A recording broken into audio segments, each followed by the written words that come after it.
রামগঞ্জের ইছাপুর ইউনিয়নে বিদ্যুৎ সংকটে জনজীবন বিপর্যস্ত। শরীফুল ইসলাম ভূঁইয়া রামগঞ্জ প্রতিনিধির ভিডিও চিত্রে বিস্তারিত। লক্ষ্মীপুর জেলার রামগঞ্জ উপজেলার ইছাপুর ইউনিয়নে বিদ্যুৎ সংকট চরম আকার ধারণ করেছে। বিগত কয়েক সপ্তাহ ধরে ঘন ঘন বিদ্যুৎ চলে যাওয়ায় জনজীবনে নেমে এসেছে চরম দুর্ভোগ। বিশেষ করে শিক্ষার্থী, ব্যবসায়ী, শিশু ও বৃদ্ধরা সবচেয়ে বেশি সমস্যায় পড়েছেন।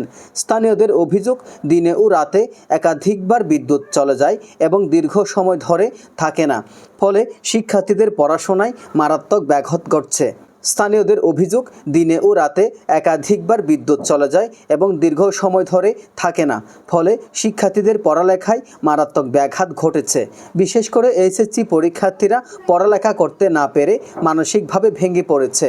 ইছাপুর ইউনিয়নের বিভিন্ন মাদ্রাসার শিক্ষকরা জানিয়েছেন, আবাসিক ছাত্ররা বিদ্যুৎ না থাকায় রাতে পড়াশোনা করতে পারছেন না, যার ফলে তাদের প্রস্তুতি মারাত্মকভাবে ব্যাহত হচ্ছে।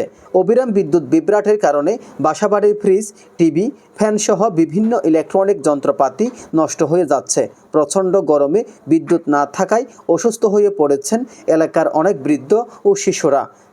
যে ডিস্টার্ব দিছে, আপনারা এটার কি করতেছেন? আমাদের তো খুব অসুবিধা হয়, যেখানে ছেলেমেয়ে লেখাপড়া করতে পারতেছে না, বাচ্চারা ভাত খেতে না, এমন ছোটো বাচ্চাদের ঘুমাইতে রাখতে পারতেছি না।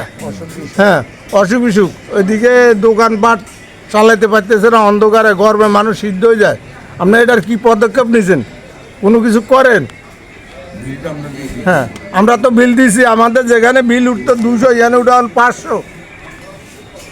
এছাড়া স্থানীয় ব্যবসায়ীরা জানিয়েছেন, দিনের গুরুত্বপূর্ণ সময়ে বিদ্যুৎ না থাকায় দোকানপাটে বেচাকেনা কমে গেছে। এতে তারা আর্থিকভাবে ক্ষতিগ্রস্ত হচ্ছেন এবং ভবিষ্যতে বড় ধরনের ক্ষতির আশঙ্কা করছেন। এলাকাবাসী বিদ্যুৎ বিভাগের সংশ্লিষ্ট কর্তৃপক্ষের দৃষ্টি আকর্ষণ করে দ্রুত সমস্যার স্থায়ী সমাধানের দাবি জানিয়েছেন। লেখাপড়া করতেছে না, হেয়ার করে দিয়ে ফ্রিজগুলো মাছ গোস্ত সব মচি যাইতে কিনা আছে।